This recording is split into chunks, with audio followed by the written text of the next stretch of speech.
எல்லோருக்கும் வணக்கம். ஜோதிட நண்பர் அனைவருக்கும். இதுவரைக்கும் சூரியன் 11 பாவகத்தில் இருந்தால் எப்படி இருக்கும், 11 இடத்துக்கு சொல்லிட்டேன். இதுக்கு 12வது இடமான இடத்துல இருந்தால் எப்படி இருக்கும், அதாவது லக்கணத்துலேருந்து எண்ணிக்கங்க. உங்கள் லக்கணத்துலேருந்து எண்ணி கடைசி கட்டமாக 12ஆம் இடம், அதை தான் சொல்கிறேன். அப்போ இது எப்படி சார் நான் கண்டுபிடிக்கிறேன்னா, லான்னு போட்டிருக்கோம், அதான் முதல் கட்டம். அதுலேருந்து எண்ணிவாங்க. அந்த லாவுக்கு பின்னாடி உள்ள கட்டம் தான் 12வது கட்டம். இந்த 12ஆம் இடத்துல சூரியன் 12ல் இருந்தால் என்ன பண்ணும், அயன சயன போகஸ்தானத்தை கொடுக்கக்கூடிய 12ஆம் இடத்துல சூரியன் தான் அவருக்கு நல்ல தூக்கத்தை கொடுக்காது, மோகத்தை கொடுக்க முடியாத சூழ்நிலை வரும். ஆனால் பிரயாணங்களை செய்ய வைக்கும். வெளிநாட்டு வாசம் செய்கிறது, வெளி தேசத்தில் இருக்கிறது, இதெல்லாம் இந்த 12ல் இருக்கிற சூரியன் செய்யும்.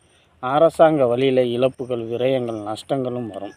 தந்தையை விட்டு பிரிய வேண்டிய காலங்கள் வரும். இல்லைன்னா தந்தை தன்னை விட்டு பிரிஞ்சு வெளியில் இருக்க வேண்டிய சூழ்நிலை, அது சம்பாத்தியத்துக்காக ஏதோ ஒரு விதத்தில் தொழில் வேலை பணிகளுக்காக தந்தை தன்னை விட்டு பிரிஞ்சிருக்கிற சூழ்நிலை. இல்லை இவர் படிக்கிற காலத்தில் இருந்துச்சுன்னா அப்பா விட்டு பிரிஞ்சிருக்கிற வேண்டிய சூழ்நிலை.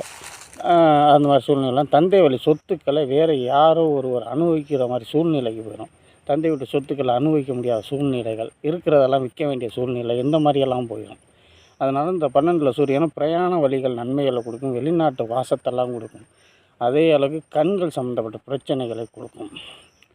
ஏன்னா 12ஆம் இடம் நேத்திரஸ்தானத்தில் இடது கண்ணை குடிக்கக்கூடிய இடம் 12ஆம் இடம். 2ஆம் இடம் வலது கண்ணையும், 12ஆம் இடம் இடது கண்ணை குறிக்கக்கூடிய இடம். அதனால் கண்கள் சம்மந்தப்பட்ட ஒரு சிலர் கண்ணாடி அணிஞ்சிருப்பாங்க. இந்த மாதிரி சூழ்நிலையும் வரும். அதனால் கொஞ்சம் கவனமாயிருங்க. 12ல் சூரியன் இருந்தால் அப்பா விட்டு சொத்து பத்துக்களை அனுபவிக்க முடியாத சூழ்நிலைகள் எல்லாம் வரும்.